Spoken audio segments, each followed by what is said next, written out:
नमस्कार, आप देख रहे हैं इंडिया वॉइस। मैं हूं आपके साथ अमन त्रिपाठी। शाम के बज चुके हैं 6:30 और वक्त हो चुका है हमारी खास पेशकश देवभूमि समाचार का। खबरों के सिलसिले में आगे बढ़ते हैं।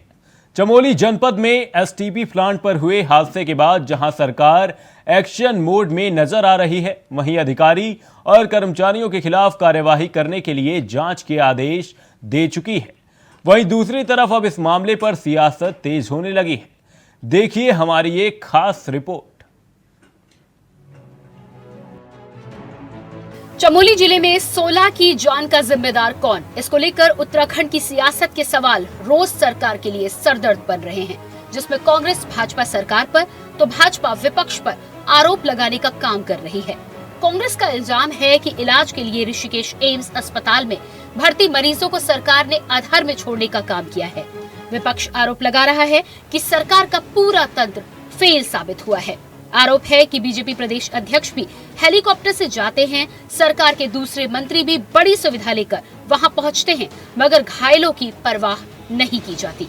आरोप संगीन है, मसला संवेदनाओं का भी है। ऐसे में आरोपों का जवाब देने खुद बीजेपी अध्यक्ष महेंद्र भट्ट सामने आए हैं और दावा किया है कि कांग्रेस के जो आरोप हैं वो सभी बेबुनियाद हैं, क्योंकि सरकार संवेदनशीलता के साथ इस पूरे मामले पर कार्रवाई कर रही है। मैंने कहा ये नाकाफी है। हमने बहुत से लोगों को सस्पेंड होने देखा है, उसके बाद माहौल शांत होता है, ये लोग फिर से रेइंस्टेट हो जाते हैं। हम चाहते हैं कि जो जिम्मेदार पाए गए हैं उनके खिलाफ हत्या के मुकदमे सरकार को तुरंत करने चाहिए, दर्ज होने चाहिए और उनके खिलाफ कार्रवाई होनी चाहिए। एग्जाम्पल बनना चाहिए। पहला ऐसा हादसा है जिसमें 16 लोग करंट लगने से मर गए हैं। ये इस देवभूमि के लिए कलंक से बढ़कर और कुछ नहीं। मैं बहुत अफसोस कर देता हूँ कि पहले जीवन रक्षा सरकार का उद्देश्य रहता है। घटना बहुत दुर्भाग्यपूर्ण थी। 6 लोग जो तत्काल जिनको इलाज की आवश्यकता थी, एयर एम्बुलेंस के माध्यम से एम्स लाया गया। इसके साथ साथ 5 लोगों कल और हमने विशेष चेक उनके स्वास्थ्य परीक्षण के लिए उनका एम्स लाए। आज कुछ लोग वहाँ से डिस्चार्ज हुए हैं और उन पर तो प्रूफ होगा नहीं। मैंने कैसे कर, मेरा किस रूप में करे। मैंने अभी एक गाड़ी करके जो डिस्चार्ज हुए हैं और हमारे पवन तोमर करके वहाँ एक पेशेंट थे, वो 6 लोग डिस्चार्ज हुए, उनकी गाड़ी का व्यवस्था मेरे द्वारा बनाई गई है। अभी मैंने उस ड्राइवर को जिस गाड़ी से उसको मैंने भुगतान उस रूप में किया है। सत्ता पक्ष भले ही विपक्ष को मुद्दाहीन बताने का काम कर रही हो, लेकिन विपक्ष की आक्रामकता हमेशा से ही सत्ता पक्ष के लिए चिंता का विषय जरूर बनी हुई है। चमोली की घटना, जिस पर घटना के दिन ही विपक्ष के नेता चमोली पहुंच गए थे, लेकिन सत्ता पक्ष के मंत्री और विधायक दूसरे दिन घटना स्थल पर पहुंचे। यही वजह है कि स्थानीय जनता भी आक्रोशित नजर आई है। विपक्ष को भी सत्ता पक्ष पर हमला करने के लिए एक और मौका मिल गया। देहरादून से अभय केतुरा की रिपोर्ट। चमोली कांड के बाद कुमाऊं के सभी एसटीपी प्लांट में अलर्ट जारी कर दिया गया है। सभी एसटीपी प्लांट में सावधानी और सतर्कता बरतने के निर्देश दिए गए हैं।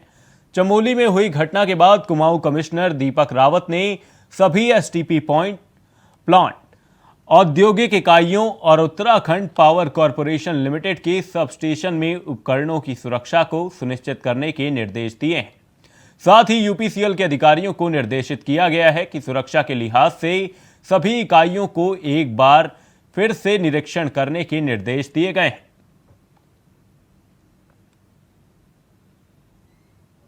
एक तो इंटरनल एसटीपीज के लिए मैंने डायरेक्शंस दिए हैं सभी एजेंसीज को कि अपनी ओर से इसके ऑडिट के डायरेक्शन तो शासन ने भी किए हैं। एसओपीज होती हैं, नॉर्मली भी होता है, ऐसा नहीं कि स्पेशल डायरेक्शंस हो, it should be done win otherwise. और दूसरा मैंने यूपीसीएल के जो दोनों हमारे चीफ इंजीनियर हैं उनसे भी कहा है कि अपने एंड पे भी सेफ्टी के जितने भी मसले हैं इनको दिखा लें और जहाँ विद्युत निरीक्षक को भेजना है सेफ्टी इंस्टॉलेशंस में, उनकी ओर से भी इसकी रिपोर्ट आ जाए। सरकारी कार्यालयों में भी समय समय पे मैं डायरेक्शंस देते हैं, क्योंकि सरकारी कार्यालय भी कई बार आपने देखा होगा पूर्व में भी शॉर्ट सर्किट हुए हैं और हमारे ऑफिसेज में कुछ जगह अग्नि की घटनाएं भी हुई हैं, फायर भी हुई शॉर्ट सर्किट की वजह से, तो उसके ऑडिट के लिए भी कहा है। Thank you. पर्यटन नगरी रानीखेत के गांधी चौक पर कांग्रेस कार्यकर्ताओं ने गांधी जी की मूर्ति के सामने सरकार का पुतला दहन किया। बता दें कि स्थानीय कांग्रेस नेताओं ने चमोली में हुई दुर्घटना में मृतकों की आत्मा की शांति के लिए 2 मिनट का यहां पर मौन रखा। साथ ही मणिपुर में हुई बेहद शर्मनाक घटना पर सरकार के खिलाफ जमकर नारेबाजी की। इस दौरान कांग्रेस कार्यकर्ताओं ने सरकार का पुतला दहन भी किया।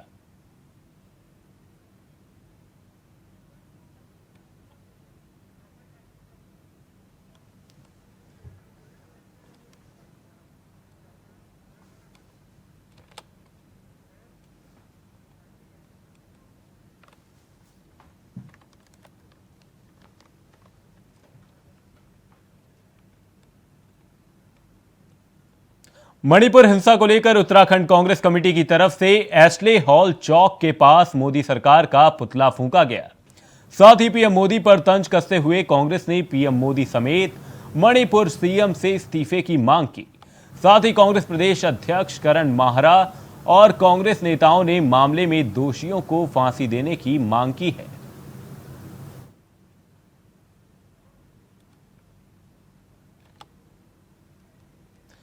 कांग्रेस ने सरकार का पुतला फूंका है, वहीं मोदी सरकार पर तंज कसे गए हैं। साथ ही पीएम और मणिपुर के सीएम से इस्तीफे की मांग की गई है। मीडिया कर्मियों ने और जागरूक लोगों ने वीडियो जारी कर दिए, उसी के बाद कैसे जागरूकता आई? 3 महीने से अपराधियों के खिलाफ कार्रवाई क्यों नहीं हुई? जब वीडियो जारी हुआ, प्रधानमंत्री का बयान आया, उसके बाद अपराधी मुख्य आरोपी पकड़ा जाता है। 3 महीने से सरकार और मुख्यमंत्री क्या कर रहे थे? और उनके जो बयानात हैं कि ये तो घटनाएं घटती रहती हैं, निश्चित ही शर्मसार करने वाली है। और मुझे पूरा भरोसा है, जिस तरीके से किसानों को मारने वाले मंत्री के बेटे के मंत्री को कुछ नहीं हुआ, जिस तरीके से महिला खिलाड़ियों का अपमान करने वाले सांसद का कुछ नहीं हुआ, जिस तरीके से उत्तराखंड में एक व्यक्ति को सड़क में पीटने वाले कैबिनेट मंत्री का कुछ नहीं हुआ, उसी प्रकार से मणिपुर के मुख्यमंत्री का भी कुछ नहीं खराब होने वाला। जो ये घटना घटी है पूरे देश को शर्मसार करने वाली बात है। आज महिला कांग्रेस और हम लोगों ने संयुक्त नरेंद्र मोदी और अमित शाह का दोनों का संयुक्त पुतला फूंका है। और जो ये घटना घटी है, मैं पहले से भी कहता हूं कि बीजेपी की कथनी और करनी में जमीन आसमान का फर्क है। एक तरफ तो बेटी बचाओ और बेटी पढ़ाओ का ये लोग नारा देते हैं, और दूसरी तरफ जो ये घटना घटी है अभी तक कोई कार्रवाई नहीं हुई है। और इस तरह की घटनाएं पूरे हमारे पहले ही प्रदेश में अंकिता हत्याकांड का मामला है, आगे इस तरह की घटनाएं घटित होती जा रही हैं, और ये बिल्कुल हम लोग बर्दाश्त नहीं करेंगे। महिला कांग्रेस का हम लोग पूरा साथ देंगे और इसके लिए हम सड़कों पर उतरेंगे, और जहां जहां हमें आक्रोश दिखाना है हम दिखाएं। मणिपुर हिंसा को लेकर साध्वी प्राची ने प्रेस कॉन्फ्रेंस की और मामले में आरोपी युवकों को फांसी की सजा देने की मांग की। वहीं सीमा हैदर मामले में कहा कि सीमा के नैन नक्श देखकर उसके मन के भावों को पढ़ा जा सकता है। उन्होंने कहा कि इस मामले में फिलहाल जांच चल रही है, जल्द ही खुलासा हो जाएगा। वहीं उत्तराखंड में मुसलमानों की बढ़ती आबादी को लेकर कहा कि जब उत्तराखंड बना तब मुसलमानों की संख्या इतनी नहीं थी, लेकिन अब लगातार इनकी संख्या प्रदेश में बढ़ती जा रही है। उन्होंने कहा कि ये जब प्रदेश से बाहर का व्यक्ति जमीन नहीं खरीद सकता तो इस बात की जांच की जानी चाहिए कि कैसे मुसलमानों की संख्या प्रदेश में इस कदर बढ़ी है।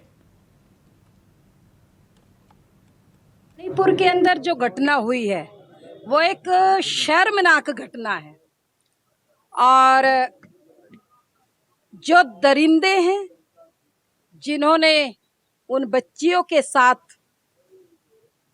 कुत्सित कर्म किया है, उनको मैं कहूंगी कि जल्दी से जल्दी उनको फांसी। जोशीमठ के ग्राम भैटा में पीएमजीएसवाई की तरफ से सड़क निर्माण कार्य किया जा रहा है, जिस कारण गांव के निचले हिस्से में भारी भूस्खलन हो रहा है, जिससे ग्रामीणों के मन में डर व्याप्त है। भूस्खलन के कारण पूरे गांव में खतरा बना हुआ है। बारिश के वक्त यहां रह रहे लोग सहमे हुए हैं। ग्रामीणों ने मांग की है कि जल्द ही सुरक्षा दीवार का निर्माण किया जाए ताकि गांव धंसने से बच सके।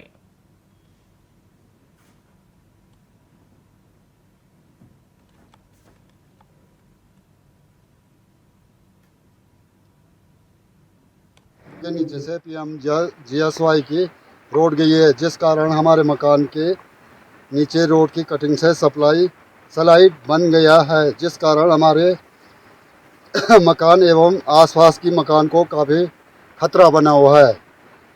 आज कल बरसात में काफ़ी डरे हुए हैं। हम चाहते हैं कि जल्दी से जल्दी इस पर सेफ्टी वाल लगाया जाए। अगर सेफ्टी वाल दीवार एक हफ्ते के अंदर नहीं लगाया जाता है तो गांव को बहुत खतरा हो जाएगा। डोईवाला में बनने जा रही एरो सिटी और इंटीग्रेटेड टाउन सिटी लोगों के लिए दुविधा का विषय बना हुआ है, जिससे प्रभावित हर व्यक्ति डर के साए में जी रहा है। लोगों को डर सता रहा है कि कहीं घर बार और जमीन टाउन सिटी की भेंट ना चढ़ जाए, जिस कारण इसको लेकर क्षेत्र में हर रोज पंचायतें और बैठकें की जा रही हैं। इसी कड़ी में शुक्रवार को भी एक महापंचायत का आयोजन किया गया, जिसमें किसानों और क्षेत्रवासियों ने हिस्सा लिया।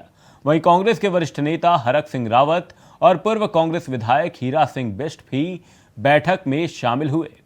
वहीं इस बैठक में फैसला लिया गया कि इस मामले में जब तक उनको सही जानकारी नहीं दी जाती, उनका आंदोलन और पंचायतें जारी रहेंगे।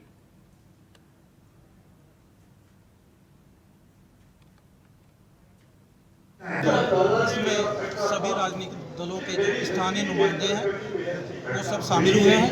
इसमें कोई भी भाजपा और कांग्रेस का आपस में कोई मतभेद नहीं है। ये यहाँ की स्थानीय जनता के हक हकूक, जमीन, मकान, कारोबार, रोजगार और उनके जिंदा रहने और उनकी संस्कृति की लड़ाई है। हम दोनों वाला भी नहीं बोल रहे हैं। हम यहाँ से कहीं जाना नहीं चाहते। हम एक गाँव छोड़ के फिर दूसरा गाँव आ रखे हम यहाँ से जाएंगे नहीं तो हम आप कहाँ जाएंगे। हम बार बार कहाँ करेंगे अपनी परेशानी। नहीं तो हमारी ये ऐसे करो कि बस यहाँ थोड़ा का जुगाड़ करो, हम यहाँ से निकल नहीं सकते कहीं।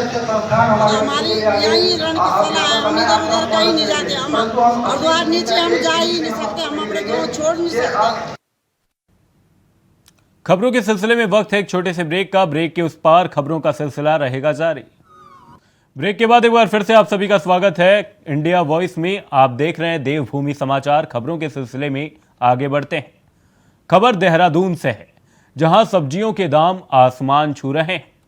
बता दें कि जो टमाटर 30 से 40 रुपए प्रति किलो लोगों को बाजार में मिलता था, वह 60 रुपए किलो बिक रहा है।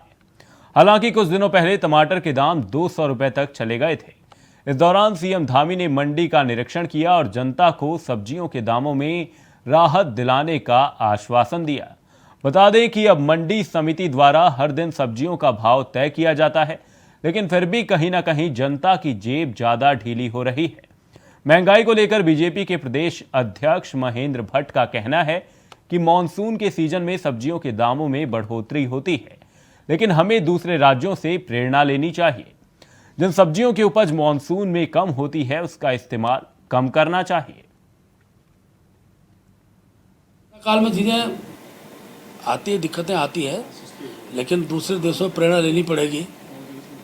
जब कभी कोई वस्तु कम हो जाती है तो उसका प्रयोग भी हम कम मात्रा में करें, और क्योंकि कृषकों का भी सम्मान का पक्ष रखना पड़ता है। तो उपज कम होगी तो महंगाई बढ़ती है। वर्षा काल में बस्तियाँ उत्तराखंड में हर वर्ष निर्माण होती हैं। बहुत जल्दी सामान्य मौसम हो और लोगों को मूलभूत आवश्यक चीज़ें प्राप्त होती रहे। खबर देहरादून से है, जहां वसंत विहार पुलिस ने स्पा सेंटरों और हुक्का बारों पर छापेमारी की। पुलिस ने एक सप्ताह के भीतर व्यवस्थाएं सुधारने और हुक्का बारों को बंद करने का निर्देश दिया। पुलिस टीम ने क्षेत्र के सभी स्पा सेंटरों पर छापा मारा। इस दौरान स्पा सेंटरों में सीसीटीवी कैमरों के साथ ग्राहक रजिस्टर भी चेक किया गया। इसके अलावा स्पा सेंटर में कार्य करने वाले कर्मचारियों से पूछताछ भी की गई।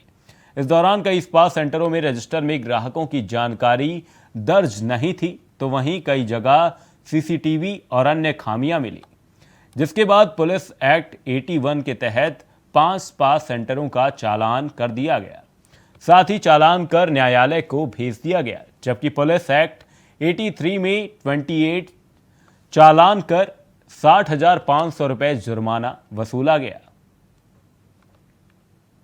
इनकी जो हम लोग लगातार कार्रवाई इसमें करते हैं कि जो स्पा सेंटर्स वगैरह जहां पर अनियमितताएं होती हैं, इनकी लगातार चेकिंग की जा रही है। इसी क्रम में कल जो है थाना वसंत विहार क्षेत्रांतर्गत भी जो है वसंत विहार की टीम द्वारा स्पा सेंटर्स की चेकिंग की गई। जो नॉर्म्स हैं, जैसे सीसीटीवी कैमरे और उनके रजिस्टर जो है, कर्मचारियों का वेरिफिकेशन इत्यादि को लेकर के जानकारी प्राप्त की गई, और जिनके द्वारा जो है नियमों का पालन नहीं किया जा रहा था, उनके खिलाफ जो है चालान किए गए हैं। लगभग 28 चालान इसमें थाने द्वारा किए गए हैं।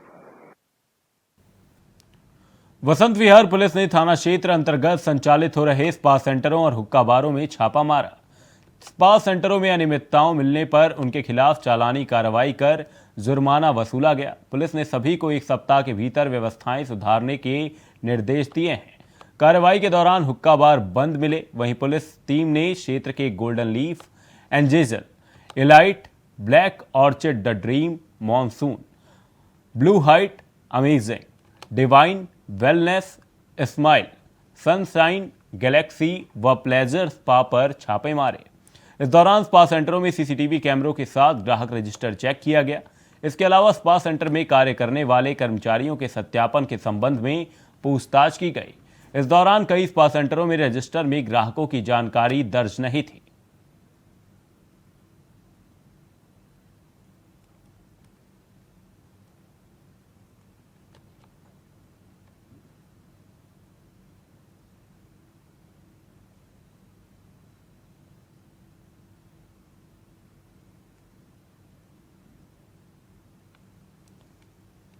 खबर ऋषिकेश से है, जहां एम्स हेलीपैड हादसे का शिकार होते होते टल गया।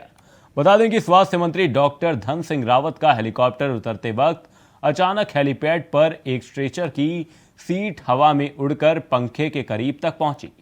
गनीमत रही कि यह सीट पंखे से नहीं टकराई। साथ ही घटना के दौरान हेलीकॉप्टर जमीन पर उतरने से महज कुछ फुट की दूरी पर ही था। सुरक्षा कर्मियों ने हरकत में आते ही उड़कर वापस नीचे गिरी सीट को फौरन हटाया। इससे हेलीपैड की सुरक्षा को लेकर तैनात सुरक्षा कर्मियों पर भी अब सवाल खड़े हो रहे हैं।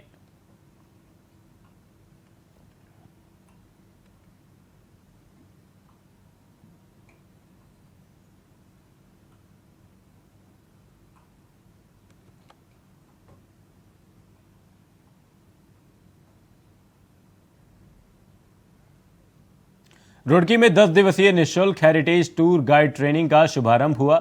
उत्तराखंड में पर्यटन विभाग की तरफ से विभिन्न स्थलों का चयन किया गया है, जहां पर्यटकों की सुविधा के लिए स्थानीय स्तर पर हेरिटेज टूर गाइड तैयार किए जा रहे हैं। उत्तराखंड पर्यटन विकास परिषद के जरिए किए गए हेरिटेज टूर की योजना को धरातल पर उतारा जा रहा है, ताकि सैलानी यहां की धरोहर से भी परिचित हो सकें और इससे उन्हें नया अनुभव भी हासिल होगा। साथ ही उनकी सुविधा के लिए स्थानीय स्तर पर हेरिटेज टूर गाइड के रूप में कार्य करने वाले स्थानीय युवाओं को रोजगार भी उपलब्ध हो सकेगा।